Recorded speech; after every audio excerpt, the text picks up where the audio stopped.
Hello and welcome to History for Weirdos. We're your hosts, Andrew and Stephanie, and each week we're going to take you on a journey into the strange, obscure, and relentlessly entertaining corners of human history. Now listen up, friends, because it's about to get weird.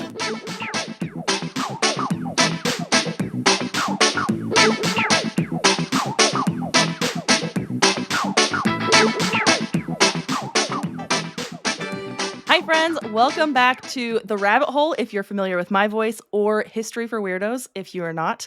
I'm Danny, I'm the host of the Rabbit Hole podcast, but I'm joined here with friends from History for Weirdos. So Stephanie, do you want to introduce you guys? Yeah, hi Danny, hi to the Rabbit Hole listeners. I'm Steph, and my husband Andrew and I are the co-hosts of History for Weirdos, where we talk about weird history. So perfect meeting of the minds here, where we go over some history today and some conspiracy. Yeah, it's gonna be a really cool collab. I'm so excited about this. It's gonna be so much fun. I know. This is also such a great episode for our to collab on, because I mean the subject today, spoiler alert, is General Patton, and he was a very interesting person, and also on top of that, he was he raised some controversy. To say the least. I feel like I would not be here if he was like a normal guy. That's so true. That's the same for us. I mean, absolutely. The Rabbit Hole, History for Weirdos. I mean, that's a great crossover. It made so much sense. It made so much sense. Yes. Yeah, I know. Okay. And Andrew, you're going to start us off with the history, right? Yeah. I'm just going to go into the history of Patton, and we'll take it from there, guys. Yay. Straight into it. Sounds good. Let me get my notes up here. Okay, excellent. So, well, first of all, Patton was, he was an interesting person. He was an enigma of a human being. He grew up in wealth, right? But at the same time, he also, kind of like the old saying goes, as far back as he could remember, he always wanted to be a soldier, not necessarily a gangster. Oh, I see.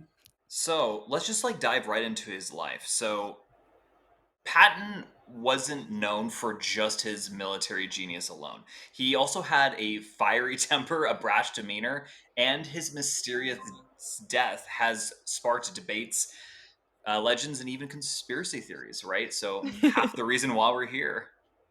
Okay, so General George Smith Patton Jr. entered the world on November 11th, 1885. This is fittingly the day that we would later celebrate as Veterans Day. Right here in Los Angeles County, in this town of San Gabriel. Oh yeah, I forgot he was born out there. Yeah, exactly. His dad was a really big deal. He was the first mayor of the city of San Marino here in LA as well, and kind of like this big deal lawyer. And I mean, he had some really interesting family roots. So kind of just a couple of them here was his grandfather was actually a colonel who was a fierce warrior, though, on the side of the Confederacy during the Civil War. And he also had a great uncle who notably died at the Battle of Gettysburg. Oh, wow. Yeah. So he's kind of steeped in this military tradition. He grew up with it, and that was his thing. So, I mean, I even wrote here my notes. He was he's surrounded by tales of bravery, heroics, and military glory. So, I feel like in a way he was either born to be a soldier or was indoctrinated to be one. But either way, it was kind of in his DNA a little bit. So I was reading, and you might get here, Andrew, but I was reading that he wanted to be a soldier because he didn't know how to read or do math very well as a young kid, because his dad, I don't know if are you headed there? Yeah. Okay. I mean, I was just gonna make it a side note, but basically, no. You're absolutely right. His dad didn't allow him to go to school until he was 12 years old, and so he barely eventually gets into a military academy. But yeah, West Point. But he was not academically gifted. Let's just say that. There's a little theory there though too. So his dad didn't trust the school system. That's why he didn't send him to school. He didn't trust. Do we know why his dad didn't trust the school system? I don't know why, but so the Department of Education wasn't created yet. So I'm wondering if like banking before the Federal Reserve, if the schools were all different. I mean, schools are different now too, but schools would teach different things, and They're more maybe independent, yeah. right, maybe they didn't trust what the schools were teaching at that local school until he was 12, right? And then he went to school. Oh, wow. So he was behind. Yeah, but he caught up really fast because he got into West Point. That's true. I mean, I think he scraped by the skin of his teeth, but still, I mean, yeah, he still But he got did in. it. Yeah. He did it. And that wasn't his thing, right? Academics weren't his thing. I mean, though, I will say he was like, he was obsessed with reading about like, you know, ancient or older commanders like Julius Caesar, Napoleon, Mm. Hannibal. It's funny, he kind of reminds me a little bit of like Pyrrhus of Epirus, who was this like 3rd century BC Hellenistic general, and he was just like super laser focused on being like the greatest soldier general ever, because he was like, yeah, he was like the great nephew of Alexander the Great, or like he Oh, had some wow. sort of familial like connection, and he Hmm. was just like, I can't describe it, but it's like almost like just this singular narrow focus where like nothing else mattered. He was just like, I'm here to be a really good soldier, a really good general. Like I want to be the best. Right. And I feel like that definitely, like Patton was a little bit like that. He sounds like he romanticized it a little bit. I think he did. I think he did. I mean, that's just, I have no like evidence to support that whatsoever, but I mean, just based off of like the way he acted and his Yeah, I was gonna say career. based on his actions. Yeah. Yeah, exactly. I think it's easy to like be like, you know, I'll make that assumption. His journey to military greatness, though, formally began at the age of 17. He enrolled at the Virginia Military Institute, and this was kind of the first time in his life where he had like intense discipline and like a regimented lifestyle, and that really just suited him personally, like, and he would take that for the rest of his life. He would instill that sort of like martial prowess discipline to you know, to all of his soldiers that he would command in the future. So this was like Mm. a really formative like point in his life. And then, you know, a year later, that's when he transferred to the military academy at West Point. So arguably the most like prestigious army institution. Um, he did struggle academically, but he was really good at like horseback riding, military drilling, and fencing. In Wow. fact, yeah, so here's the crazy thing that like we often overlook in his story. He is actually an Olympian. What? Yes, I read about this. Yes, he competed in the 1912 Summer Olympics at Stockholm and at the pentathlon, or in the pentathlon, excuse me, and that covers riding, shooting, fencing, running, and swimming. Oh Is my this still a gosh. sport in the Olympics though? Like, do we know? I don't know. Oh no, we Like, have the decathlon, but I don't know if that's the same Right. thing, or well, it's Like a definitely not the same thing. pentathlon? Yeah, let me see. pentathlon. I have to look this up. Yeah, I Yes. seriously doubt it. It is? Mm-hmm. Huh. Wow. But in the 2024 Paris Olympics, it was the last time that they were going to include it. It's because I Oh, mean, how many shoot. people are riding and shooting and fencing and swimming and running? Yeah, all five. Huh. I'm gonna start training for the pentathlon. You know, it's probably just like at the very least you'll be disciplined and you'll be in great shape. There you I So have go. ridden a horse one time in my whole life. I don't know if I should just like go jump on a horse. like, I mm, know that everything there. else I can figure out, but that's like the one hiccup here. How incredible to be Olympian level at all of those different skills. Yeah. Well, he got some points taken off, right?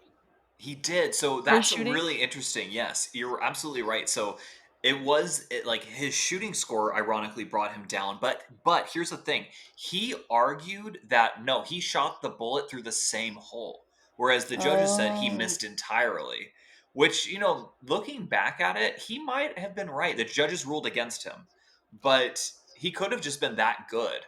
Mm-hmm. And he is so obsessed, and he really gets results, you know, like throughout his entire career. So it kind of leads me to believe that maybe there is something there to it. But again, officially he did miss the target a few times. Okay. Yeah. Believe what you want to believe about it. Yeah, exactly. So we're here for his military career, right? So we're gonna Mostly. get right into it. So, oh yeah, mostly, or I'm here, I guess. No, I mean I'm here for it too. Yeah. So Patton's military career, it really began a few years earlier from the Olympics, right after he graduated West Point in June of 1909. He was commissioned as a second lieutenant in the U.S. Army Cavalry. Initially, he served in the 15th Cavalry Regiment at Fort Sheridan, Illinois, and this is where he gained his early experience that he would pretty soon be putting into practical use. So let's talk about that practical use. 1916, World War One is going crazy in Europe, but we're not involved there yet. In fact, though, we're actually looking a little bit more domestically. Tensions were rising along the U.S. southern border with Mexico. This is because they Mm, were kind of engulfed in their, revolution slash civil war, yeah. and there were certain factions that were a little bit hostile towards neighbor or like border towns. One of them being the faction under Pancho Villa. He Mm, launched in 1916, in March 9th, 1916, excuse me. He conducted a border raid that inflicted some pretty like serious damage for the town, not in the grand scheme of things, but for the town especially. And this kind of launched like a it was I wouldn't say this was necessarily like a full-blown invasion, but like Pancho Villa's attack, but it was more of like a border skirmish to like kind of gather supplies, resources, money, what have you. But the US government was not going to let this slide. So in response, President Woodrow Wilson dispatched US forces under General John J. Pershing to pursue Villa and stabilize the border, right? Patton quickly volunteered for service and Of course he what did. would become yeah, I know, right? This would become known as the Mexican Punitive Expedition. So during this campaign on May 14th, 1916, Patton personally led an armed patrol against Julio Cardenas, and he was one of like Villa's top commanders. They clashed. It was brief but fierce, and Patton's men successfully killed Cardenas and two other revolutionaries. Um, this skirmish, although small, was Patton's first combat experience, and it gained him very early recognition as kind of like a rising star within the army. In fact, kind of fun fact about this, the expedition led by Patton was the first motorized action ever, like Hmm. in the history of warfare, which is Wow. pretty what? interesting. Yeah, Yeah. this predates like tanks like being used. Like it's wild. That is a That's fun fact. crazy. Yeah, and in fact, like he saw the success of like fast moving motorized vehicles, and this would become kind of like his thing throughout the rest of his career. Um, Mm. yeah, but we'll get into that. Do you want to know a fun fact about Pancho Villa? Please. Yes. He was obsessed with strawberry milkshakes. That's what he would order after a battle. He would, instead of like getting drunk or getting some tequila, always ask for a strawberry milkshake. It was his drink. That is a fun fact. I would have never known that. That's so wild. But also, Yeah. like, doesn't it feel kind of weird? Like maybe he's drinking the blood of his enemies. Maybe it Oh was yeah. Like, symbolic. Yeah. it feels really kind of odd. Good for him, knowing what he wants, though. Yeah. And he wasn't teased about it because he was so fierce. People like didn't mess with him. That makes Right. sense. I wouldn't. I don't think I'd tease him. I think he just wanted a yummy drink at the end of the day, right? Yeah. Relax with a pina colada on the beach. Yeah, We're gonna go exactly. back to war tomorrow. It'll be fine. It's gonna be fine. Yeah, it's gonna be It's called fine. me It's gonna be a good time. time. Yeah, yeah. They definitely Me took me time. time back then. I know. That's too incredible. Okay, so back to back to our boy Patton here. He actually the U.S. would enter World War One, obviously, in April of 1917. Patton once again joined General Pershing's American Expeditionary Forces, and they arrived in France on June 13th, 1917. Um, Initially, he was assigned some like admin work, but Patton wasn't about that life. He wanted a more active role. So, inspired by the French and British use of armored vehicles on the Western Front, Patton became a pivotal figure in establishing the American Tank Corps. By Hmm. November 1917, he was deeply involved in organizing the first American tank training facility in Bourg, France. Um, He even like personally wrote manuals on tank tactics, emphasizing like aggressive maneuvers and rapid advancement. And ironically, this is the same methodology and the same philosophy that Hitler would use for his German army like 20 years later, like Oh, during their wow. infamous blitzkrieg tactics. Interesting. Yeah. Did he steal it from Patton? I don't know, but I mean, Hitler had a lot of respect for Patton. he did. He Mm, did. Like a He lot of feared respect. Patton Yeah. a Yeah. lot, and I could that see fear why. actually, yeah, that became a huge. I'll talk about that late. It's much later. Okay. It's during the Second World War, but it comes to a head, and the Allies use it to their advantage. I Mm. mean, yeah. Why would you Yeah, not? right. Yeah. So in September 1918, Patton commanded the American tanks at the Battle of San Miguel, a critical engagement during the Allies' final offensive of the war. So shortly thereafter, during the Meuse Argonne offensive, which began on September 26, 1918, Patton was just a baller where he demonstrated this like extraordinary courage and aggression. So he personally led a tank unit into enemy lines on foot, like on foot after his like vehicles became immobilized. He's like, Yeah. come on, follow me, guys. Like he's facing like heavy machine gun fire. Like people are like literally dying, getting shot and dying. He's like just going through it. Wow. Unsurprisingly, like thank God though, like it didn't kill him, but he was shot. He got severely wounded in the leg. Yeah. During this assault, he refused medical attention because, of course, and like because he wanted to be briefed by his superior officers. And then after that, he was like, "Okay, fine, I'll receive medical attention." But he had to This receive guy. the reports first. Yeah, I think this is why they have such high expectations for military members. Cause like you got guys like this that are like, well, yeah, don't worry, we're just gonna keep going, and then I'll do my, I'll debrief and then I'll go get medical attention. And here we are, like in the regular military nowadays, and they're like, you can't suck it up and just do your brief. You're like, sir, my limb was cut off. And he's yeah. like, I don't care. Get out there, rub some dirt in it, you'll be fine. Like Patton he set set the standard too high. unrealistic expectations for the rest of us. His He set it way priorities were too not high. right. Yeah. Oh man. World War I No, really messed us up. it really did. Yeah, those standards way too high. And you're like, come on, man. Right. Yeah, Like Danny. I mean, I can't even imagine like just being in the armed forces, then having those like ridiculously high standards. You're just like, it's not that bad. geez, it's not that bad. I Okay, mean, okay, they definitely get uppity about certain things, but not I mean, they wouldn't make us go do our report before getting medical attention. Thank goodness. Not At today. least. I mean, General Patton would if I was under him though. He would Right. expect yeah. some I mean, things. yeah, we're gonna go into some of his interesting behaviors like in a Mm. little bit. Yeah, because he was like he's a badass, but I think sometimes we'll see he takes it a little too far. Oh, well, yeah. I feel like Yeah. if this is setting like any stage for what's to come, like yeah, we're getting Yeah, prepared. it just gets crazier, honestly. That seems reasonable. Yeah, but because Patton fought so bravely right during World War I, he did receive what was it, the Distinguished Service Cross and the Distinguished Service Medal.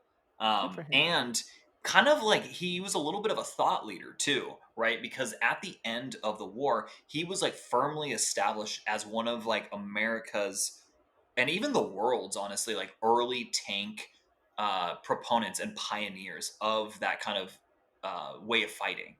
And he was just known generally, right, for his like own personal brand as being brave, having relentless drive, and just like this absurd like determination to the point of like nothing will like tear him away. He's like a I don't know, like a dog that has a scent. Like nothing's gonna stop that. I like how you Mm. call it his brand. His Yeah, brand. Very on brand for him. it's so on brand. I know. I think our the American like economy and the economic system as a whole is just like infiltrated my mind, unfortunately. Imagine telling Patton about his brand if you could talk to him. Oh my He'd be god, like, can you? my what? Like, excuse Yeah. me? By the way, here's a Crunchwrap Supreme and a Baja Blast. Like, why don't you eat this and drink this? Let's see what happens. Let's just see where do we go from here?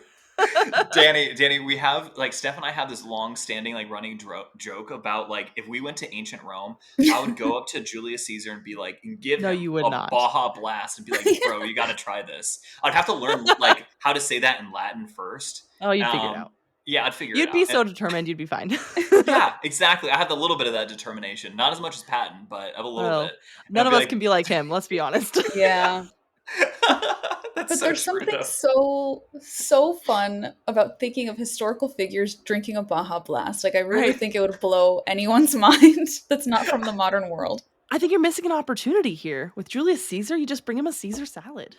Oh my Like, god. come on. Why? Or like a That's Caesar true. wrap, like a chicken Caesar wrap. You're Chicken missing an Caesar wrap. opportunity. And a Baja Blast, fine. And a Baja But you have Blast. to, yeah. He'd be so confused. He'd be like, "Oh yeah, by the way, it's not named after you. It's actually some random Mexican dude from like the early 20th century." But no, But you don't even tell him that. he's named You say after like, you though. we named this after you. Yes, we named He doesn't have to know.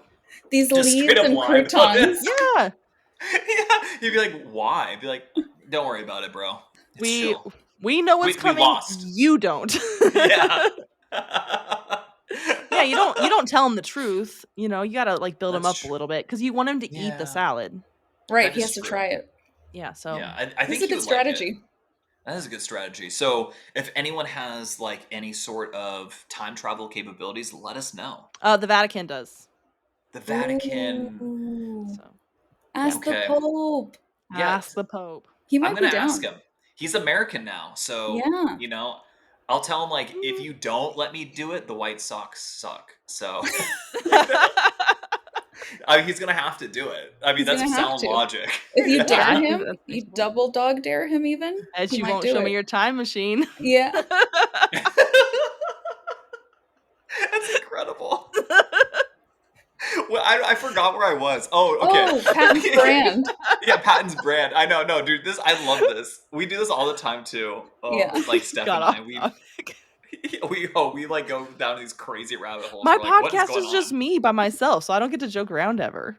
I know. Oh. I just But like it's fun with the tell the rabbit story. holes. Rabbit holes Right. are for Oh, joking.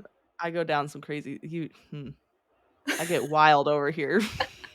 And it's so funny too that like the first podcast that we ever collaborate with is one called The Rabbit Hole, because like I would say all the time on our show, like, oh, I don't want to go down that rabbit hole, or like, oh shit, we're going down this rabbit hole. That's why I named it the rabbit hole. Like, Yeah, because it's every time perfect. you talk about a conspiracy, they're like, "Oh, we got to go down the rabbit hole," and you're like, "Yeah." I love Actually, it. it wasn't my idea. It It wasn't? wasn't. I had a co-host for a different podcast that I was a host on, Uh-huh. and I was telling her like, "Oh, I'm going to start a second podcast. It's going to be about conspiracy theories." I'm like, "There's so many rabbit holes about this and that," and I just like went on and on. And then she like stopped me in mid sentence. She's like, "Are you going to name it the rabbit hole?" And I was like, "I am now, Yeah. of course." Yeah. I love didn't it. have a name at the time, so it was a win-win. That's awesome. We got to learn some rabbit hole history. I love that. Okay. Well, Oh, but let's tell go us back about to Patton's Patton brand. history. Yeah, sorry. Yeah. I know. We went way off. Okay, so no, dude. I mean, I love this stuff. I feel like that's part of the fun, you know. It is, yeah. Okay, so Patton, we're past World War One now, right? The world is like trying to recover from the Great War. Spoiler alert: you're gonna have a rough time, guys. It's not gonna be easy. It's not gonna. Yeah, it's not gonna be. You're going through some more tough times, and then even more tough times after that. But like throughout the 20s and 30s, like in general, there was a the defense budget. Like, get this, guys, get this. The U.S. defense budget was actually shrinking. Oh, I can't imagine a world like that. I know, a world where we don't have $1 trillion going to the DoD in a single year. That's because they didn't know crazy. World War II was coming yet. Right? If they had That's known. true. If only they would have been bulking up. That's actually fair. Yeah, that's true. So he basically he becomes a little bit of a thought leader during this time, and so Patton predicted that future wars would rely heavily on speed, armor, and decisive aggressive action rather than like the static trench warfare of World War One. Another spoiler alert: he's 100% right. So he became increasingly known during this period even more so for his discipline and demanding personality, both professionally and personally. It's funny because he gets married at some point, but like it's such a small part of his life, and even has a Right. And he has child. children. Yeah. Yeah, and, Like, and it what are it's their just. names? I honestly like it was like he didn't really care. I don't. I shouldn't say that. I shouldn't say that. Let me take a step back. He didn't care. But based off of his actions, he didn't care nearly as much as he did about like warfare.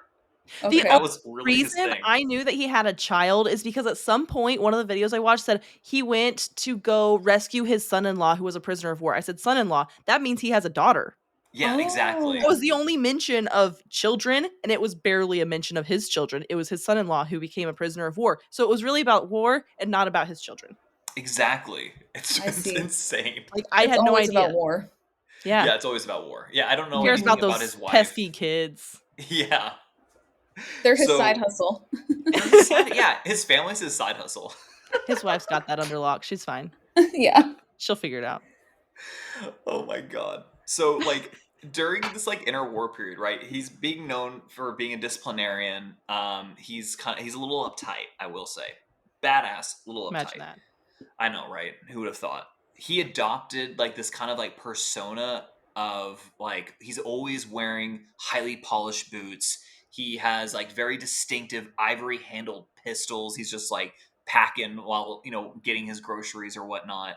And his uniform's always like perfect.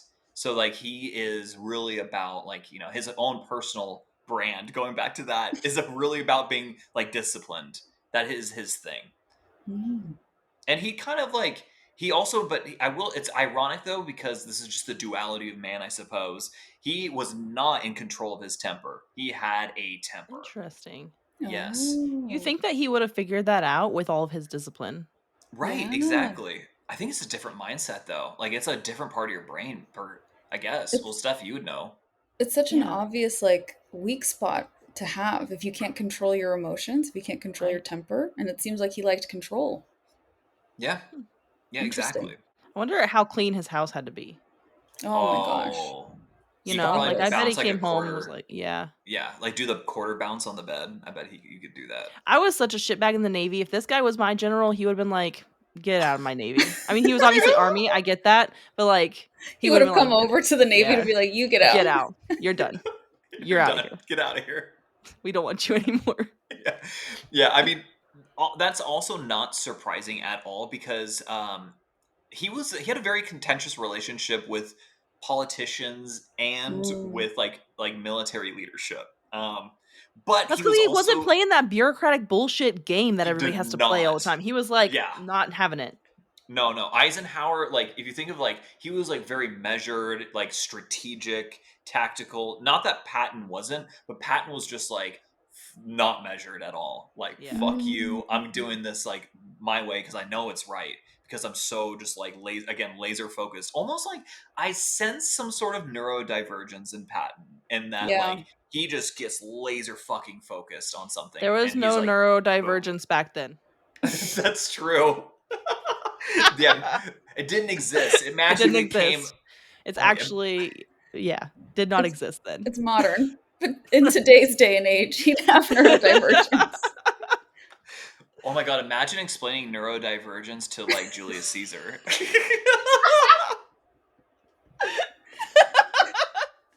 Eat this Caesar salad. Let us talk about something.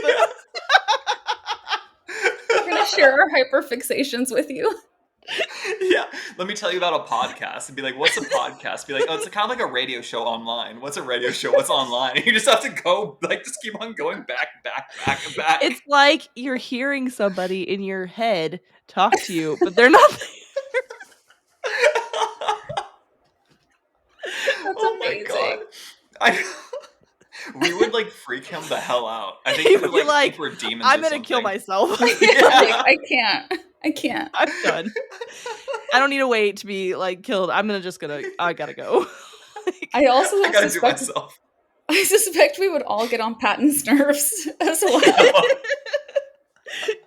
he would shoot us too. He'd be like, Yeah. "You are the ones telling my story right now." I know he would hate it so So much. undisciplined in your telling of the story.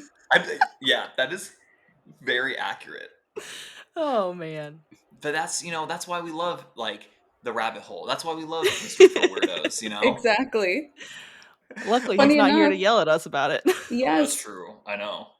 Well, what's also kind of interesting about Patton, and by interesting I mean not great, Oh, is that he held very deep prejudices, oh most notably man. against you know, most notably against Black people, Of which is course. I think that unsurprising. tracks for the time, though. I think that we do have to take into consideration the time, like, and his grandfather, who was, Oh yeah. like, we have to Yeah, take it It into, makes like, sense. everything, like, leading up to where he's at. Like, yes, do we agree with that? No. But the timing and his history, it does make sense. It makes the It most sense. does it's equal yeah, racist Yeah. patent. Yeah. yeah, like the duality of man, right? Yeah. I think what's interesting too is like, despite or even probably perhaps because of these controversies, Mm, Patton was like a deeply influential figure within the military. mm, Um, because again, he was this thought leader of like, okay, it's going to be aggressive, fast paced, armored warfare. That is going to be the future. That will get us ahead. That will like let us win. Because during this interwar period, like Danny, you're absolutely right. Like the military isn't modernizing. The military is still like a World War One military. Though that will like change pretty drastically, I think, in the early 40s.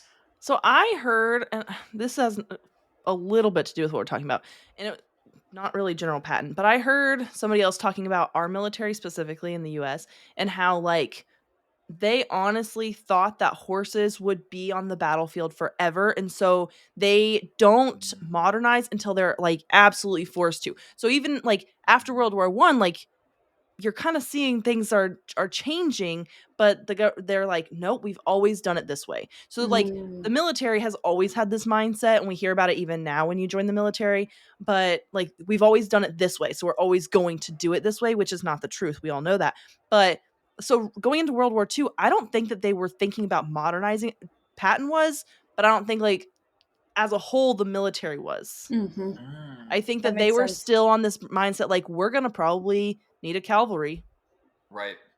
because they hadn't, and that I think that was a little bit controversial on Patton's end as well. And I don't know for sure, this is just my own opinion, is that he was like, we're going to use tanks and we're going to be aggressive and we're going to do this, and they're like, no, we're still trench warfare, and he's like, are you guys paying attention to the world? Like Yeah. it's not going to be like that. But they weren't, or they like we'd always done it this way, so that's how we're always going to do it, which Hmm. was not the case in World War II. I know it's kind of crazy to think about like that was their methodology, and that's like the same century that we were born in, which is wild to think about.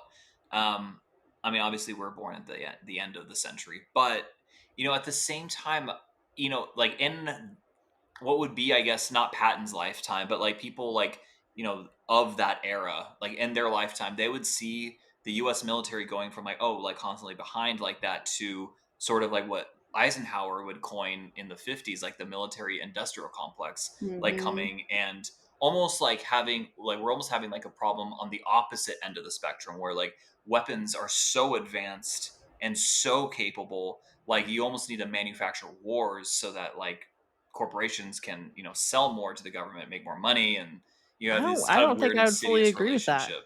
You don't? Because when I was in, our planes were from the 1970s, and Oh Mm. they just sunned down that aircraft in March of 2025. Like they That's just sunned down, wild. and they had that's been talking interesting. about getting rid of the aircraft since like 2012. But I mean, like the 1970s, 1980s is when these aircrafts were built originally. And yes, like the technology inside got upgraded, but like when I joined, we were still running like Windows 98. That's And Wow. I joined in 2013. And I didn't get to the Oh, squadron until 2014. wow. So, So they continue that tradition of being yeah, behind. like like yes, I think you're right on the money that there are companies building things way far in advance. I think that we are still behind in implementing those things in Mm, actual, like in the actual military, whereas like contractors are implementing those things all over the place. that makes sense because they have That more is freedom to do so. interesting. Yeah, less Yeah, bureaucracy. Right. exactly. Interesting. Okay, so it's a little bit layered, a So little more nuanced. yeah, sidebar. Sorry, No, no, that's No, that's great. really interesting. information. Yeah. So, you know what? Like, I think this is perfect because now let's just get right into World War II. Let's Patton. do it. Let's. I think this is like the perfect time to do it. So he had a super aggressive leadership style, right? I think that is very like on point On and kind brand. of like in our faces at this point.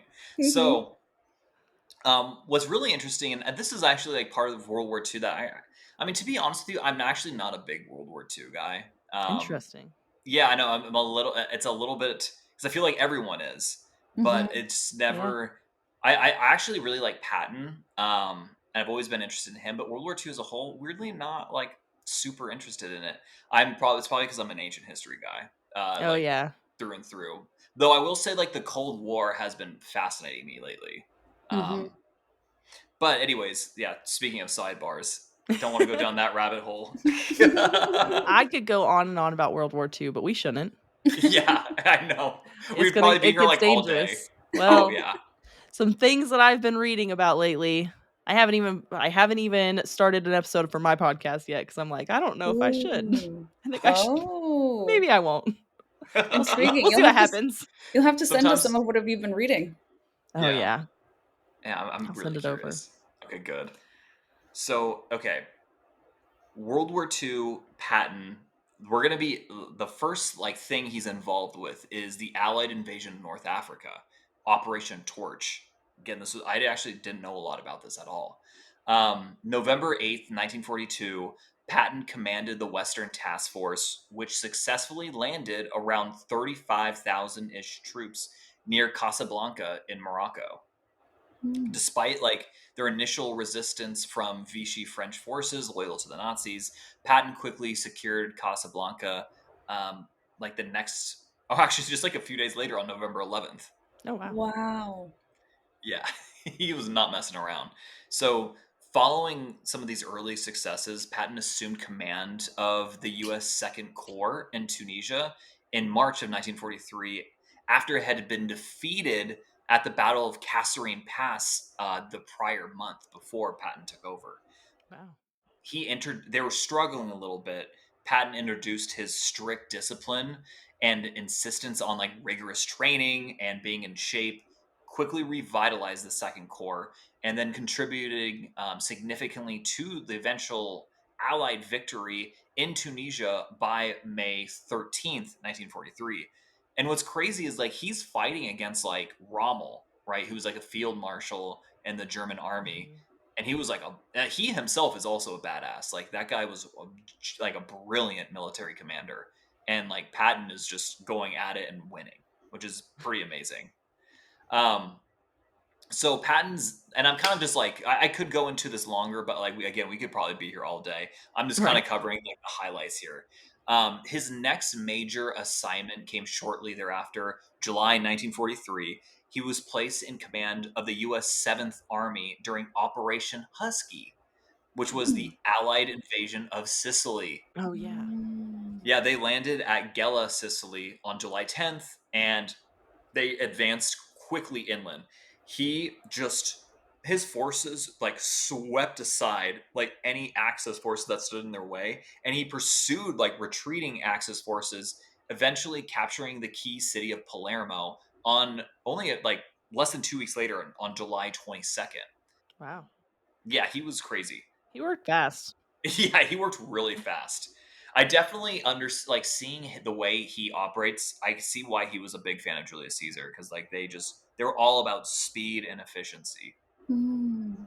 Really interesting. So they sorry, wrote that they got Palermo July 22nd, and then even marched all the way to the city of Messina, and captured it on August 17th.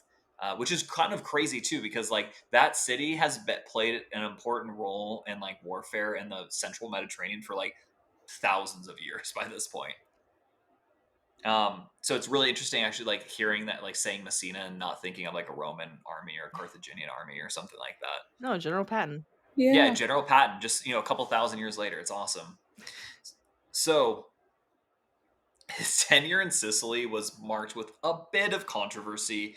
Um, between military hospital visits on August 3rd and again on August 10th, 1943, Patton slapped two American soldiers. Yeah, This guy. accusing them of cowardice and malingering, unaware that they were suffering from what we now know as PTSD. Oh. Yeah, they had shell shock. But he looked at Shell them and shock, yeah. he was like, nothing's wrong with you. And so one of the guys, he literally ripped out of bed.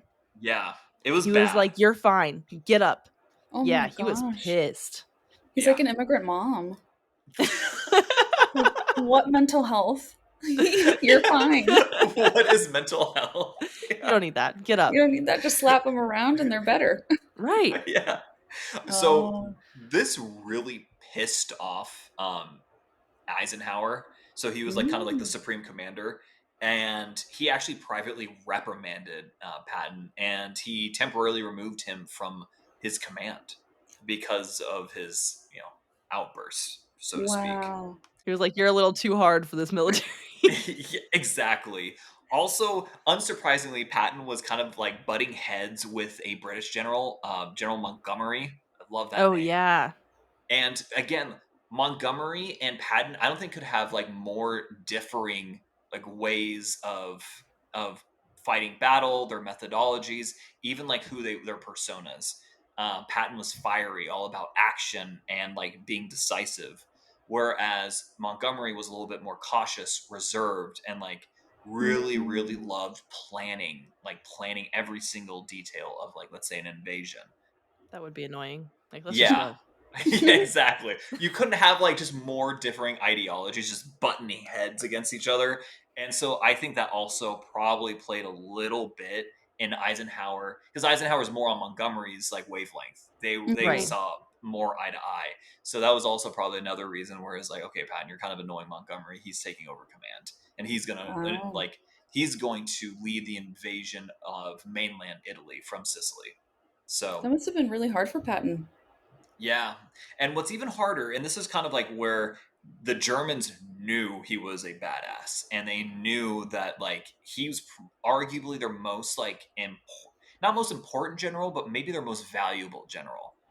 Just Mm. in his like strategic thinking and like the way he commanded troops alone. So he would play a vital role in Operation Fortitude, which was one of the most elaborate deceptions, probably in the history of warfare. So, beginning in early 1944, Patton was placed in charge of a completely fictitious First United States Army group located in southeast England, opposite of the French city of Calais, right? Like, pretty much like the shortest distance between England and France. Mhm. Okay. The goal of this entire thing was literally just to draw the attention of the Germans. He's not really in charge of any troops there, but they made sure the Germans knew he was there, right? Because Mm.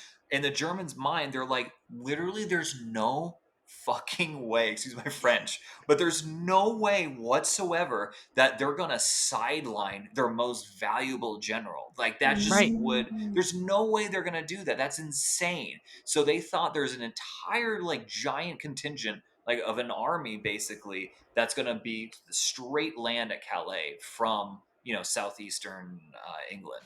That's actually a smart move.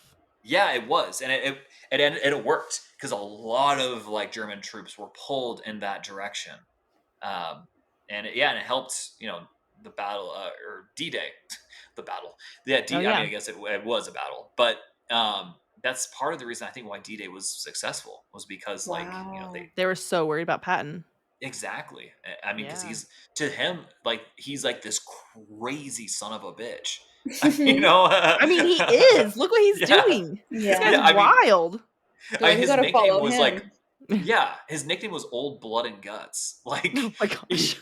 okay, if you're into video Old blood and games, guts is there. yeah, He reminds me of the Doom Slayer from like the Doom video games. If you're at all familiar with that series, he I kind of am not. reminds me of that guy. It just never stops. Like he can't possibly stop. I Nothing wonder if he will ever get in his way. slept. You Oh know, my I like did don't. he gosh, sleep? yeah. You think he was just Yeah. up constantly? Or was he one of those dudes that could just get like 3 hours of sleep and be completely fine? He's Yeah. doing meth, just like Oh yeah, he going, could have been. just going constantly. Yeah. There's And just no running way. off like his rage. Yeah, Yeah. right. Meth and rage. And Yeah. that's what he's doing out there on the battlefield in World War II. Yeah. Yeah. No wonder they're like, okay, bro, rehab. Yeah. Rehab. I'm So sorry, that was no, that's amazing. Okay, so D-Day landings, they're successful, right? Patton, he Hmm. returned to active frontline command. On August 1st, 1944, he was appointed the commander of the U.S. Third Army, and he just set a pace of rapidly advancing throughout northern France. The Third Army became legendary for its swift, aggressive tactics. Very much so, kind of like the German Blitzkrieg, right? Covering immense distances in really short amount of time. Notably, Patton's forces famously relieved the besieged 101st Airborne Division at Bastogne during the critical Battle of the Bulge in late December 1944, and that was like just like this crazy pivotal moment. I haven't seen the series in probably over a decade now, but I'm sure in Band of Brothers there is like a scene with like Patton kind of coming to the rescue of the 101st Mm. Airborne. Oh, I'm sure. Yeah, I'm sure. I haven't seen it long, but like they'd be remiss if they missed that opportunity because it's Right. like straight out of a movie. Hmm. He was just so badass, for lack of a better term. So he led his forces like right after this point, kind of like the end of December of 1944, beginning of January 1945.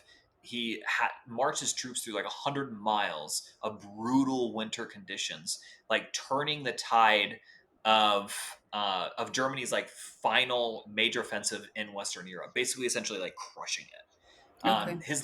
His leadership and aggressive strategy enabled the Third Army to cross the Rhine River into like the heart of Germany on March 22nd, 1945, and he just swiftly just kept on going, like nothing was getting in his way. He was going straight into like Berlin or the heartland of Germany. Yeah, and so He was by gonna the single-handedly bring down the German army. He was like, "We're he done. he Not really today. could have, I We're think. done." Yeah, there's nothing was going to stop him. Like Yeah. there's just nothing. The Third Army ended up capturing, or I should say, by like the end of the war, May 1945, Third Army captured over 80,000 square miles of territory. Oh, Yeah, and they wow. inflicted insane losses on German forces. Again, and this was probably the point where I think, he is. I mean, I guess this is the end of his career technically, but unbeknownst to him at the time. But he solidifies himself as probably one of the greatest, if not like a top three, like best American general of all time, just because of Wow. Oh his yeah. like he Oh just yeah. didn't lose. This guy didn't lose, and he just kept on going. Nothing It's was such gonna a stop huge him. victory here. Yeah. Yeah. So we're finally at the end of World War II. May 1945. General Patton, he wanted to be actually transitioned to the war in the Pacific immediately. Like he didn't even He's want like, "I'm not to. done. Let's go." Yeah, he's like the war's not done. I need to like be transferred. And they're like, no, chill out.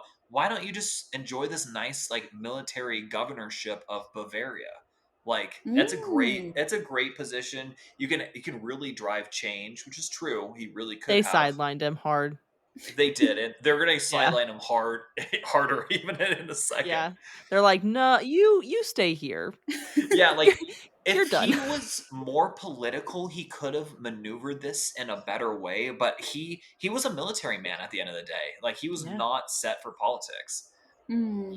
Kind of respect it a little bit, Me too. but his duties involved like kind of like overseeing reconstruction efforts, maintaining public order, so like policing, facilitate, and also like probably most importantly, like facilitating God, excuse me, the process of denazification. So, or like the Wow. removal of Nazi influences from general German society, right? So you got to make that divorce. Hmm. Um, And Patton's administration, however, quickly attracted controversy. Again, are we even remotely unsurprised by this point? No. Yeah. He hated the Soviet Union, first of all. Like he was like, quote, I don't know what the direct quote is, but he says something along the lines of like, we should just invade these bastards right here, right now. Like he Oh was my down with gosh. continuing the war to fight the Soviets because he hated them. He was like, fuck these guys. It's like, these are the worst. Yeah. He also vocally criticized Allied denazification policies, and even argued that like some former Nazis should be allowed to retain admin roles to like maintain efficient governance. Because his argument was like, there's no one else to do it. Like, there's only Right. these people. Mhm. That obviously was deeply unpopular.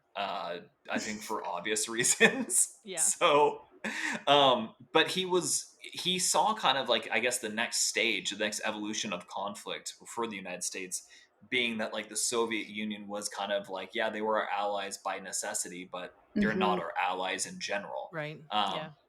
And so he was kind of driven by that. Uh, so in September 1945, this kind of comes to a head, where he compared the Nazis to the Republicans and Democrats in the United States, implying that the Nazi Party was merely just another political party. Well, so then he gets sidelined again, I Like- imagine, after that. Yeah, Republican, Democrat, Nazi, whatever. It's the Yeah, same it's like it's the thing. same shit. Yeah, yeah. Needless to say, Allied leadership was not super stoked on him. So and Eisenhower, like, he drew harsh criticism from political figures and the Mm. American public alike. Patton was, unsurprisingly relieved of his post as the military governor in October of 1945, and he was transferred to command the 15th Army, which was basically a ceremonial role tasked with documenting the Mm. war's history in Europe. And this was, even amongst everyone, right? This was pretty much viewed as a demotion at the time, because he was sidelined from any sort of post-war governance whatsoever. Yeah, and Danny, this is, I think, what you were referencing. Like, this is a Yeah. big time sidelining. There's no way to look at it in any other like context.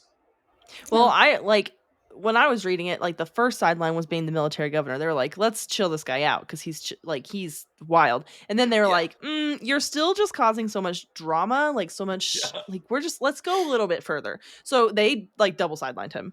They're like, Yeah. "Get off the field."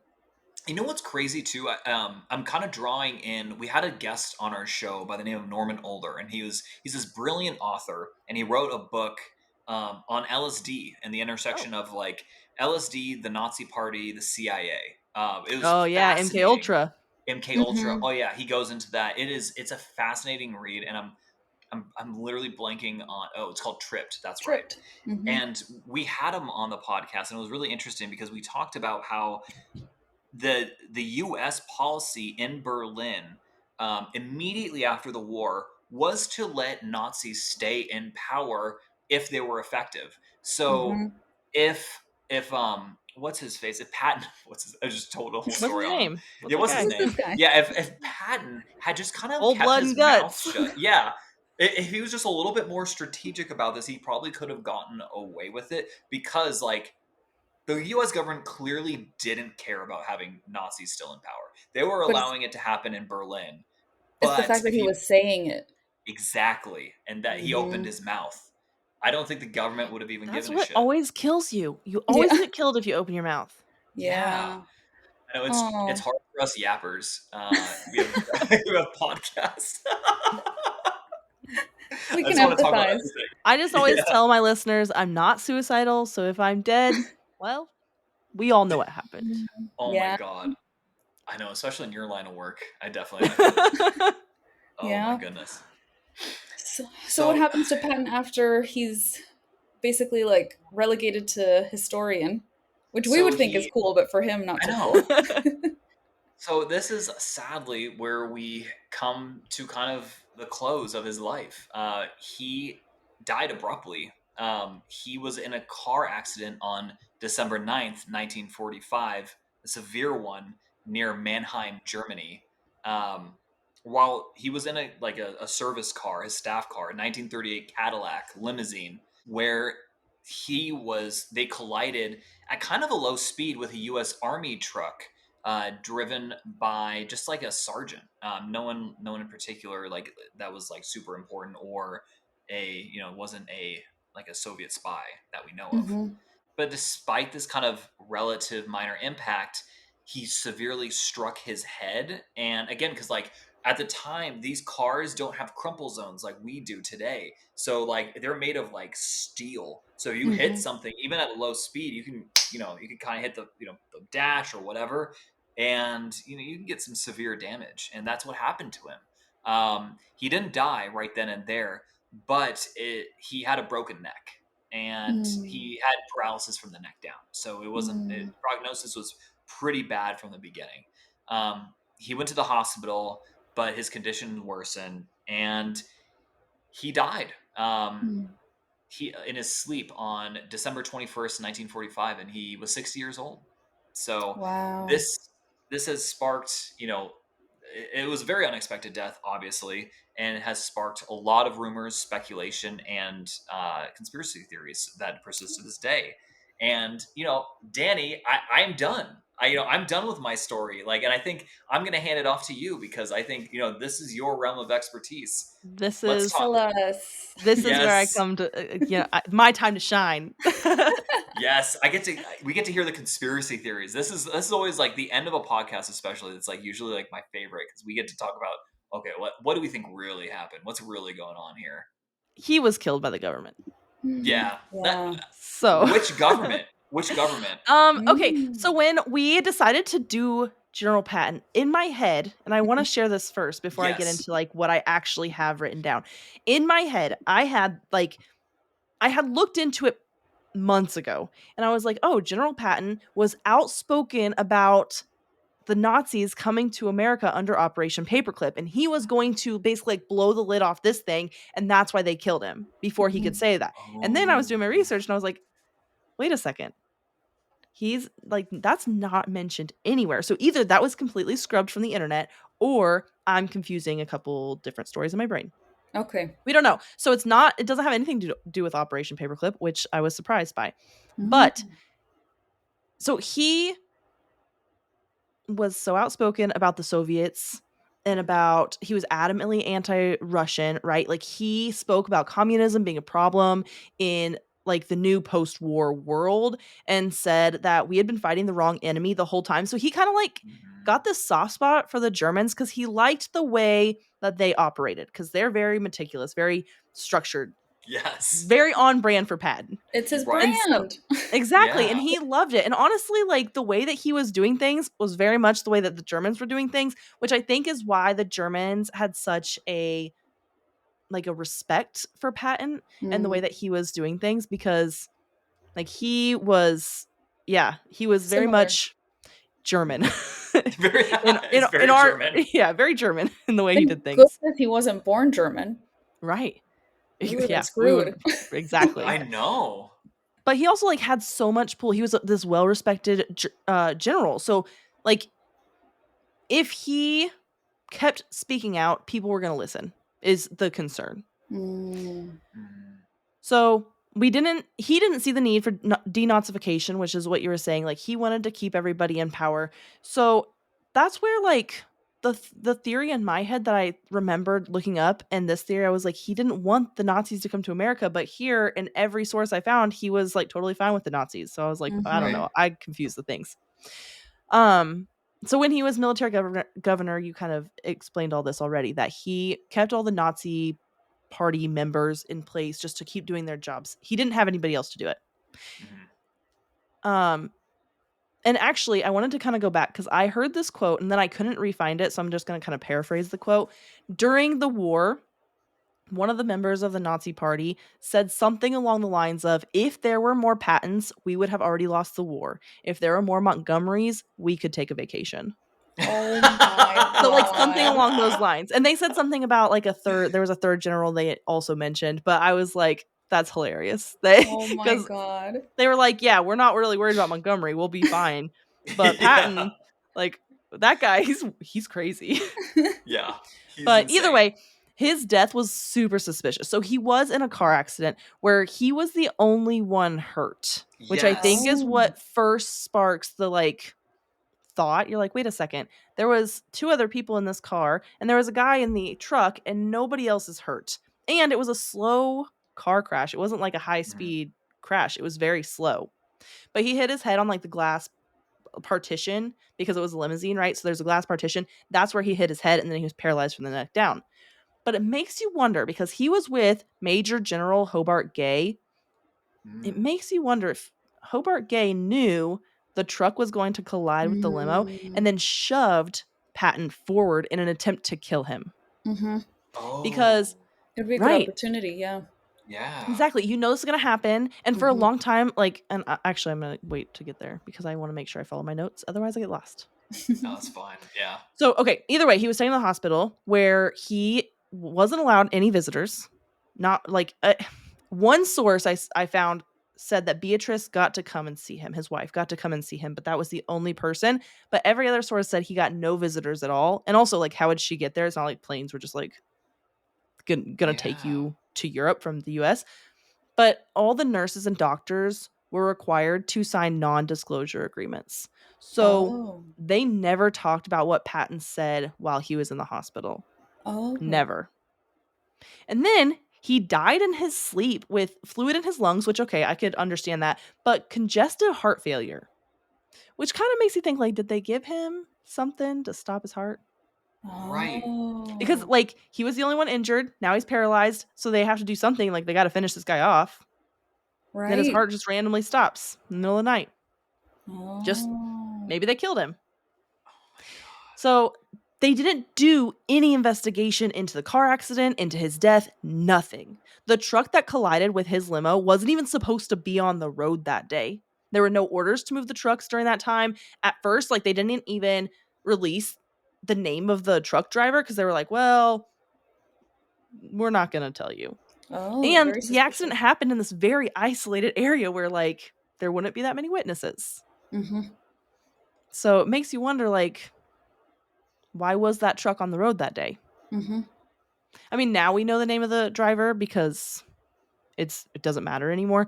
And they say that he wasn't Soviet, that he was just an army general, but he was a nobody, right? But of course, you're going to use a nobody. You're going to use just like a army soldier to Mm-hmm. drive an army truck because that's what makes the most sense, and we can play that off pretty easily. Mm-hmm. But without an investigation, they couldn't determine if foul play was involved at all. Like, was it the Russians? Was, like, had he been speaking out? You know, like, I mean, he obviously had. Was it the military? Was it just some German civilian that jumped in an army truck? Like, it could have been a number of different people, but they did no investigation. They're like, oh, just an accident. And you'd Because, think with such a prestigious person dying that they would at yeah. least investigate. Well, in the minute he died, they're like, accident. They wrote it off. That was his cause of death. Wow. That Yeah. They were like, Yeah, okay, something well, smells off here. Like there's too many things. There's too many things yeah. that are There's too like many. lining up. Yeah. It doesn't It's make not like any one or sense. two. It's a lot. Yeah, and it Yeah. smells the fact that like yeah, and Steph, you nailed it on the head. Like the fact that he didn't have any sort of investigation onto this incredible like military like figure who is beloved Mm-hmm. despite his like craziness with the American people. Mm-hmm. That's suspicious, man. That is suspicious. When in the hospital, he said he was quoted saying, like, this is a hell of a way to die because he always wanted to die on a battlefield. And he, Yeah. being 60, he was like, I don't care. I'm going to the next war because that's how he was going to die. Right. Yeah. But they took this guy out.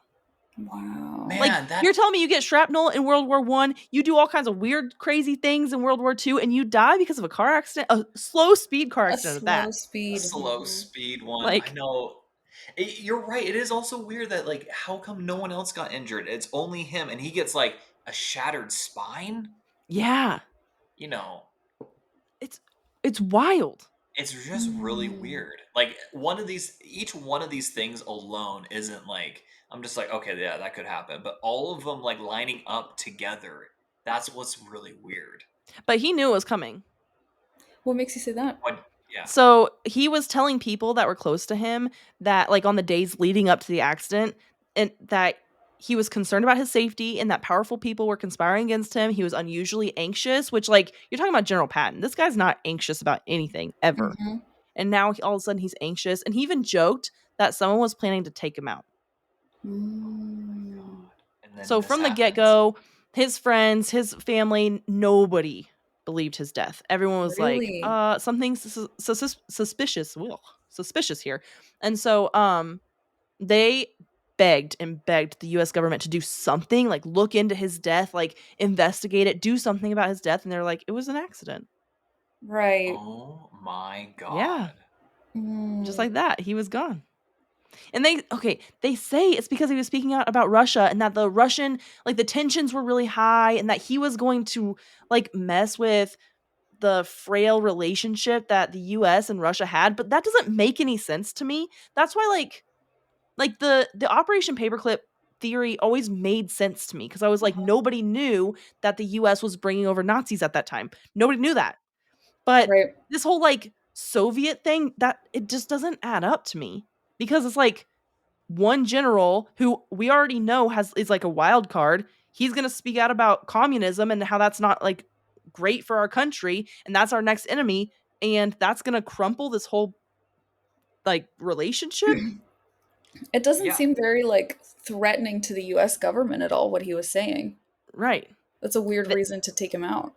they were worried, and all the evidence or on all the sources, it said that they were worried about him rupturing their fragile relationship, but that doesn't make any sense.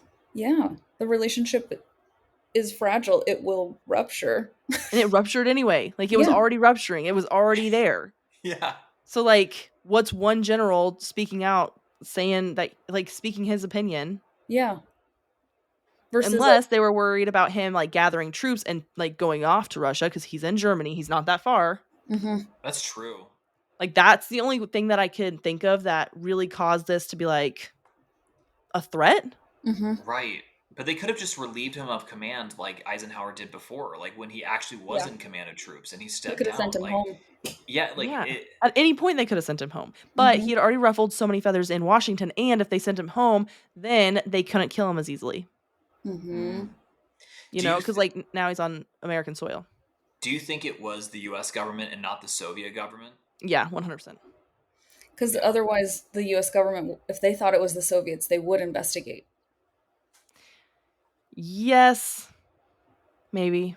Maybe. Or so I then think why if do you they Maybe. think I think that even if it was the Soviets, like, even if they thought it was the Soviets, they'd be like, well, whatever. We don't have to deal with this guy anymore. He's kind of a wild card anyway. We don't know where he's going to go. He's ruffled so many of our feathers. They kind of did us a favor. But Mm. I think it was the US government.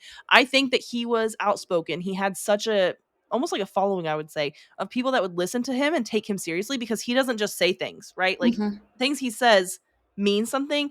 So whatever he was going to say, whatever he was, because he had recently, right before his car accident, he had met with, like, political and military leaders in, like, our government, and they had some discussion. We don't know who it was or what they talked about, but we know that they talked. And not long after that, that's when they killed him, like a couple days. And How that was did they in those couple days, disagree? that's when he was anxious. That's when he was like, they're going to kill me because something that he was going to say about the government, something about what we knew about World War II was going to get out. Mm. I don't know if it had to do with, like, the OSS. I don't know. I don't think Operation Paperclip, maybe. Like, Mhm. I think it was bigger than that even. Like, he Mm. knew some things and he was going to just Yeah, start he's not going to speaking. be quiet. Cuz he was a patriot through and through. Like, Yeah. he was, like, old school, like, I'm for my team and we're going to win this thing. So whatever he was going to say, they needed to shut him up. So this is like a convenient story, right? Oh, he was outspoken about the Soviets. I Yeah, don't it think just Right. so. doesn't make sense. Yeah, it makes No, it zero makes no sense. sense. Mhm. So Like, it's not any just thought the process. death, but the reasoning behind the death even. Yeah. So the death was suspicious. They for sure killed him. Uh-huh. Like, I think But there's the so much reason evidence. why, yeah, the reason why Yeah. we don't know. I mean, we could speculate all day. What do you know about the guy that was in the car with him? I don't know anything about Mm. Hobart Gay. I think if I had to take a gander, he was trying to work his way up the ladder. Mm, So, and he's playing for like this political game, right? And we yeah. see it even like we see it now everywhere, but back then we didn't see it as much, which is why it like pissed General Patton off so much, is because he's like, I don't want to play this political game. Now that's the game everybody's playing. Any Right. officer I've met in the military, they won't tell like the skipper if they're gonna get out or if they're gonna stay in, because if they say, "Oh, I'm thinking about getting out," even if they haven't made their decision, now they're gonna be sent to like a really crappy duty Right. station, or they're not going to be on deployment, or they're not going to get what they need because, well, you're getting out anyway. Why would we put resources into you? It's Like like this that even political in game corporate starts, America. Yeah. right, it starts so even low, like at the lowest levels of the ladder. Yeah. So he wasn't playing any of those games, which honestly I have mad respect for, but I think Hobart Gay was, Okay. and he's Who's like, okay, this guy's got to go. Do you yeah. think he had like any connections to the OSS, or I don't know, I and don't something other? know.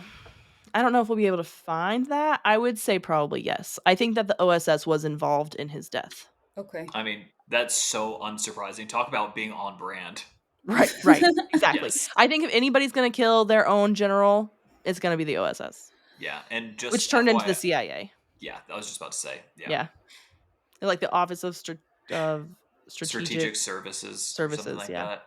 Yeah. Hmm. Mm, I know originally it was supposed to be like what was it? Truman wanted it to be like a newspaper, basically like a Hmm. reporting agency. Like he wanted them oh. to go out and like get information and like funnel it back to him. But it's Like obviously intelligence, just an intelligence intelligence, agency. Yeah. literally just an intelligence agency, but it's become obviously far bigger than that. Well, we can go on and on about Alan Dulles.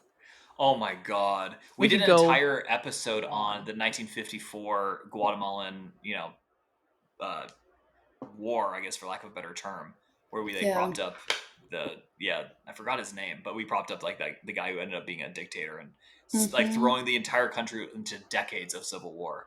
Yeah. Just because like of a corporation that ended up like not even really needing the land that they were fighting for in the beginning.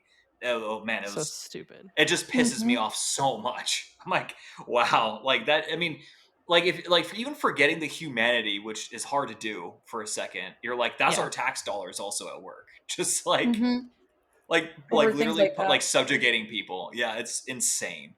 We could It's go on about the CIA. Like Oh, I'm sure. Yeah, you have I have episodes so and much. episodes. I Yeah. don't. I don't because I don't know how to mm. put it together yet. Mm-hmm. And also, Oh. okay, I have a lot of requests. So then I like try to tackle the requests because that's what people are sending to me. And I'm like, okay, well, I need to do the requests, but what about this thing over here? Like General Mm-hmm. Patton has not been requested, but we need to talk about the fact that they faked his death because he was going to say something and it wasn't anything to do with the Soviet Union. Come on. Are you kidding me? Mm-hmm. I know. That's Now such a I'm so cover curious. story. What do you think it was? I think that there was a lot of shady things happening during World War II. And this is why I don't understand how you are not obsessed with World War II. I want to know, and No, this is going to make me sound like a crazy person. I know I this, love it. but I want to know Germany's perspective because we've only ever learned America's perspective. We've only ever learned from this side, this propaganda. I want to know their propaganda. I want to know their Yeah. side. Like if I could get like a textbook, like a German textbook that told me everything that the Germans are talking about Yeah. that war. Like I would love that because there's so much that we don't know that Yeah. he was going to be a whistleblower. He was going to Yeah. tell us. Like I There's whatever some also that was. yeah. I also think that German people do tend to be more transparent, or like their Yeah. education seems to be more transparent at least. I'm sure there's things that they're not sharing as well, but Mhm. that's a really good point. Um Yeah, I think that we get one side and it's very much propaganda. And it's very right. much like we are the good guys. Like we went in and we saved all the Jews and everybody's free. We like the Germans, they're so bad. They were killing all these people. You're like, "Yes, absolutely. Nobody agrees with that." I'm not trying Mhm. to like make anything okay about that. But But what else? what else was happening? Right. Like Yeah, Mhm. that's yes, not we the whole focus story. right, we hyper focus on like the Holocaust aspect, but there's so much more about it that we don't know and they've hidden away. They're like, focus here. Don't look over here. This is Yeah.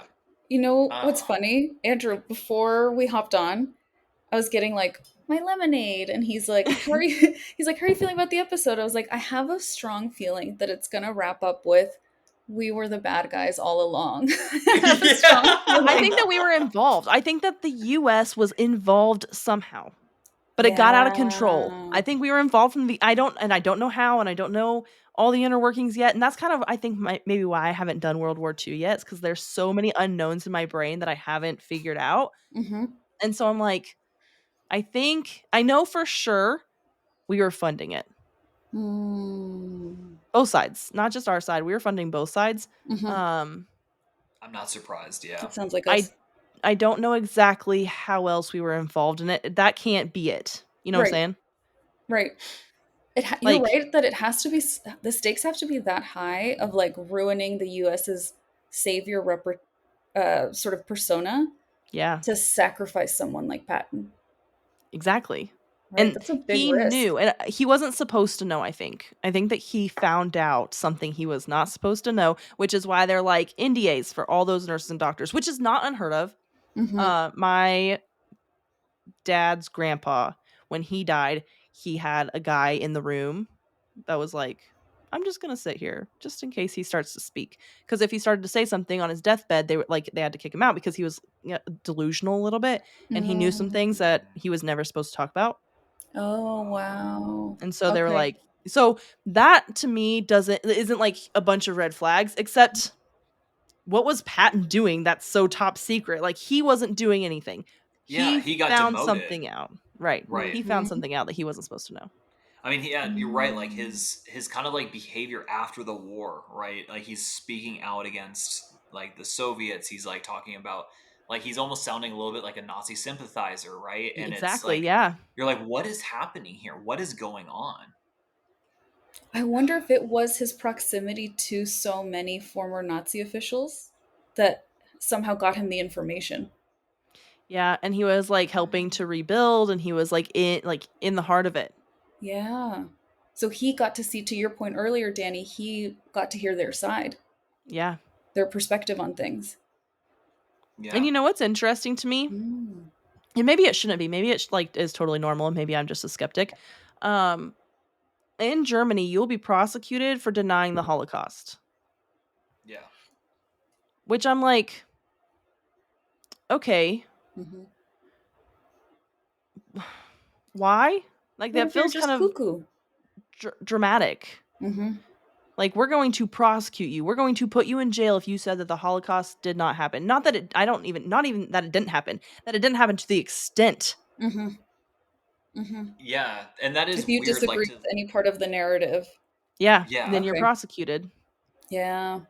So And I that I'm don't, like, to my knowledge, there isn't anything other than that is like illegal in Germany, like in terms of Otherwise, they free have speech. freedom of speech.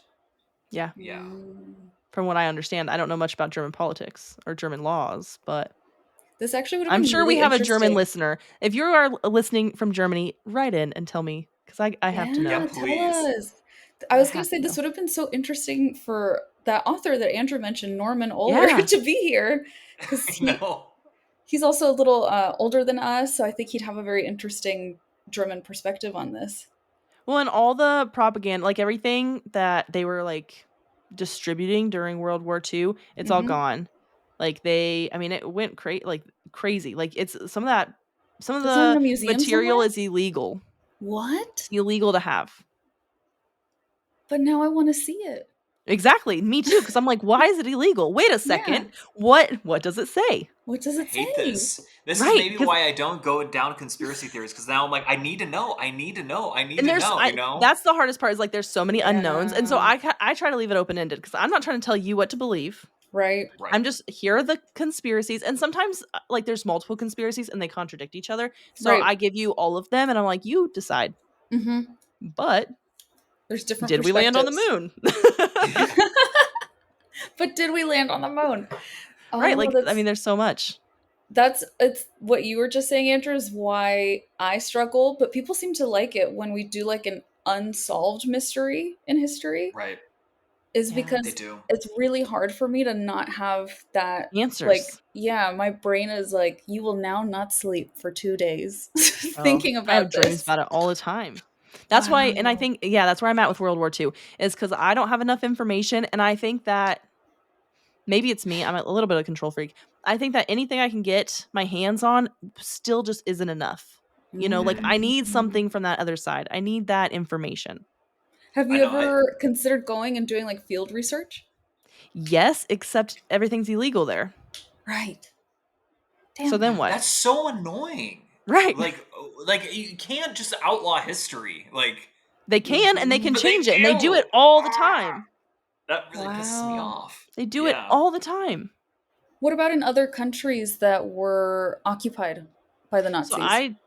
I don't know. So I don't think it's illegal everywhere. I think that it would be hard to find. So I would basically need somebody to be like, "Hey, I know a guy, or Mm-hmm. I am a guy.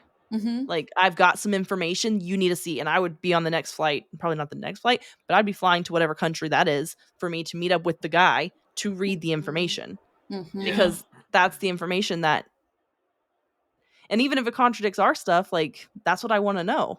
Right. Absolutely. Yeah. Like I don't care about like the official narrative. Like I want the truth. That's all I care Exactly. about. I just want the truth. And I And think so Yeah. I that's a try lot of to people share don't the get that. narrative because I'm like, here's the narrative, here's what they're telling you to believe. Mm-hmm. And here are the 18 reasons why it's not true. Mm-hmm. Yeah. Which, I mean, we all know the US government has our best interests in mind and would never lie to us, Ever. right? Not even one time. But Never. Not even one time. not even Not one even time. once. Jeffrey Epstein definitely did not have a client list. Yeah, he did not have a client list. He did He not just kill killed himself. himself. He was There is no fine. war in Bossing Say, you know? Oh Like, my gosh. Sorry, Wow. that's an they Avatar The Last Airbender they reference. are batting 100. Like those guys Yeah. over there, the government, they're just telling us all the truth. How special. We're so lucky. I We're But so know. just lucky like to be. No other government is like our government. so true. I know. It's so fascinating. We talk about this all the time. That I don't, because my siblings are a lot younger. Yeah, So my brother's 21, my sister's 16. And I feel like we were the last generation that like fully got like spoon fed the propaganda of like the US is always right and always the good guys. Because my siblings don't seem to believe that. that's interesting. Yeah. Mhm. Because Yeah, I we feel were like taught they're that big time. piling it on harder. And the reason Really? I say that is because of the college aspect. Uh The huh. college is just an Oh, at the university indoctrination. level. Yeah, Mm. it's just an indoctrination machine, right? So Hmm. if you weren't indoctrinated enough, K through 12, which you weren't, right? So that's why they're like, go to college, go to university, go get Mm. hundreds of thousands of dollars in debt, not knowing what you're going to do, and we're going to tell you exactly what to believe, and we're going to tell you exactly where to protest and what to protest about, and why you should be this like warrior for whatever cause, right? And you're like, wait a second, I never stop to think that maybe I don't agree with that cause. And then the people that Mm. do, they get like just beat down.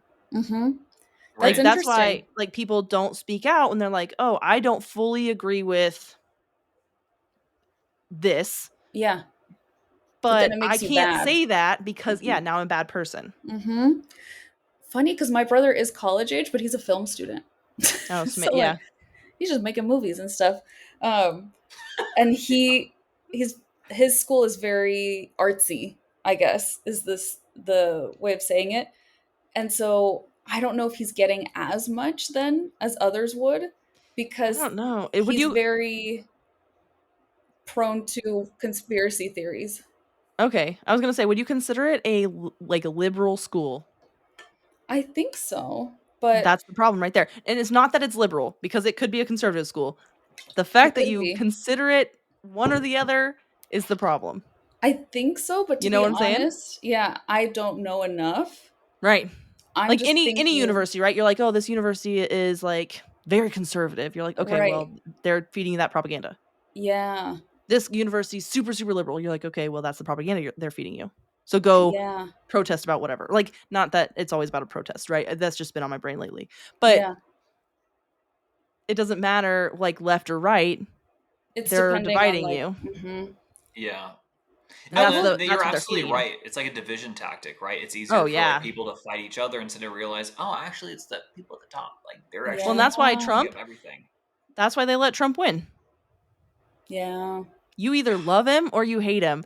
Right. And there's not And a that's lot what of in works. between. And it Mm-hmm. Yeah. works. You are so divided. And you bring Mm-hmm. it up, now everyone's fighting. Mm-hmm.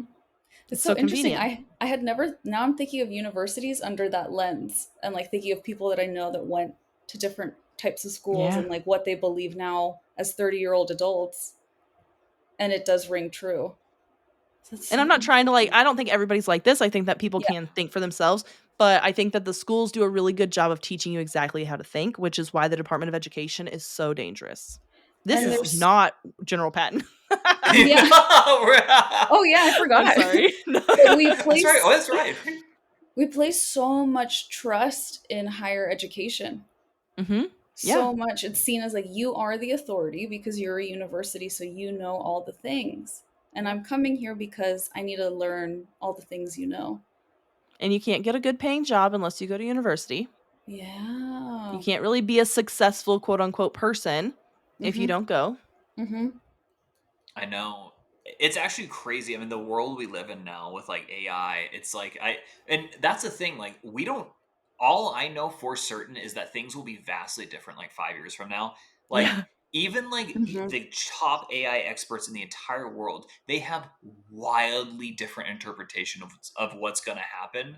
Yeah. And it's all across the spectrum. I mean, like literally, Mm-hmm. these are all people who are at the top of their field. They have wildly different expectations of how this like the world will look in 5 years, let alone like 10 years. So Yeah. I find it's really interesting because like we're talking about Patton, we're talking about World War II and like the Mm-hmm. educational system, and I think it's part of all this like post-war paradigm that is kind of crumbling right Mm-hmm. before our eyes, and we're entering like kind of a new era. What that new era is, what the values are going to be, like what it's going to look like, I think is unknown. I don't think any single person knows unless they're a time traveler. Unless they've gone and Well, seen Julius Caesar and given him that Baja Blast, you know? did you ask the Vatican Did if you you could ask the use their time Vatican? machine? Have I asked the Vatican yet? I mean, maybe Who I did. knows? We don't know Maybe yet. I'm the time Maybe traveler. maybe it's you. Did he Yeah. like the Baja Blast? He I bet loved it would it. blow his He mind. was like, Dude, "What he'd be like, is this thing?" wow! The amount of sugar that he would, Right? because I'd give him a large. I'd give him like an extra You large. know he's not drinking that whole thing. He'd take 2 No, sips he'd and be like, "I die. can't function Yeah, he'd anymore." be like running He'd around the explode. forum. Like, no. Yeah, he'd be like, "Holy shit, this is amazing! I'm gonna give it to all my troops. They're gonna be like, just like, it's like when the Nazis gave the Wehrmacht like meth, you know, opium Oh and that, yeah. but like sugar to like But ancient sugar. peoples. They'd be like refined Yeah. sugar. They'd be like, "Oh my They're like, "What god, is this?" And the coloring in the The Baja Blast? colors, Oh. the yeah. coloring, They're yes." like, "Wait a second. Where'd you get this water?" Like, don't worry, I got it in the mountains of Baja. The Baja Mountains, they exploded. It was a Yeah, volcano, really. It yeah. was a Don't worry big about it. blast, really, if you think about it. Oh my god. Danny, Those how do you do your episodes and then disconnect from them? Because it Uh, Oh just god, okay. gets, great question. That's a yeah. really good question, actually. So I just did a lot of like back-to-back satanic stuff, and I didn't mean for it to go that way, but that's just how everything's been going lately. Mm-hmm. And so I had to do a Bigfoot episode to like chill me Cleanse Oh your out. good. palate. Well, Yeah. I've been having pretty bad nightmares lately, Yeah. like waking up, like crying, like night sweats, like the whole nine. And so I'm like, okay, I need to chill out. So actually, in that episode, I was like, guys, isn't even going to be that good of a Bigfoot episode. I'm just going to get it out there because you guys want the content, and I am losing my brain a little bit. So actually, Yeah. General Patton was a nice palate cleanser because you're like, yeah, he knew something. What it Yeah. is, we don't Yeah. know, and that's kind of Right. nice. I'm kind of like, okay, whew, at least it didn't get weird. I It's, love how I mean, it's this is your palate cleanser, and for me, I'm like, wait yeah. a second, wait a second. Well, but I live in this crazy world with crazy like we could talk, we should get a drink and talk all night long. Like we could literally be Oh Yeah. up yeah. all night just talking about something. Like wild things that I have covered in my brain. Like not in my brain, but like on my podcast. Oh yeah. Mm. So, I don't know, and I get that question a lot actually. They're like, "How do you stop? How do you turn it off?" And I have had to retrain my algorithm on Instagram. So I have like Okay. my podcast Instagram and then my personal Instagram. So podcast, it's full of conspiracies. I'm scrolling. I'm like, oh my gosh, like Yeah. that makes sense. That makes sense. That makes sense, right? All the conspiracies.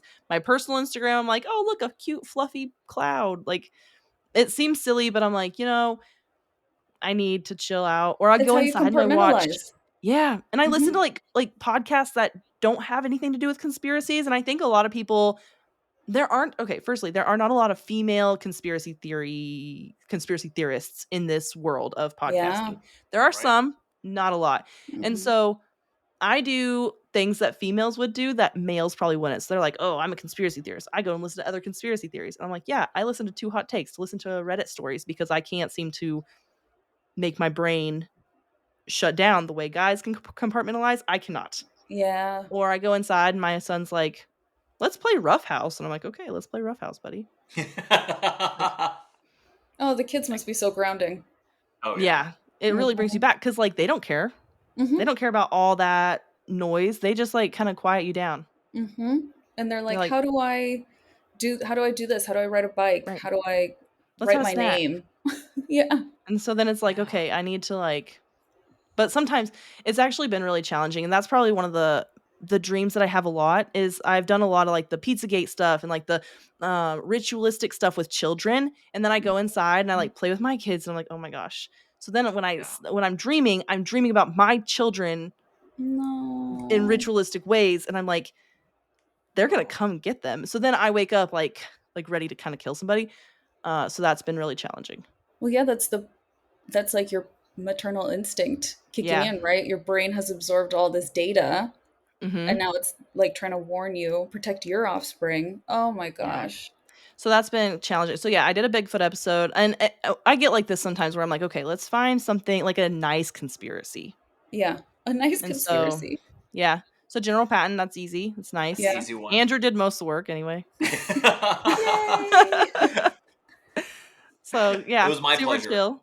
I'm gonna Yeah. actually. I've been requested to do the Mountain Dew conspiracy. So you keep bringing up Baja Blast. I'm like, well, I'm gonna cover that like next week. Yes, Oh, that one. Wait. nice. Hold on, hold it. Is that's the one where like every time they release a new flavor, there's something big that happens, like a Yeah, negative world event.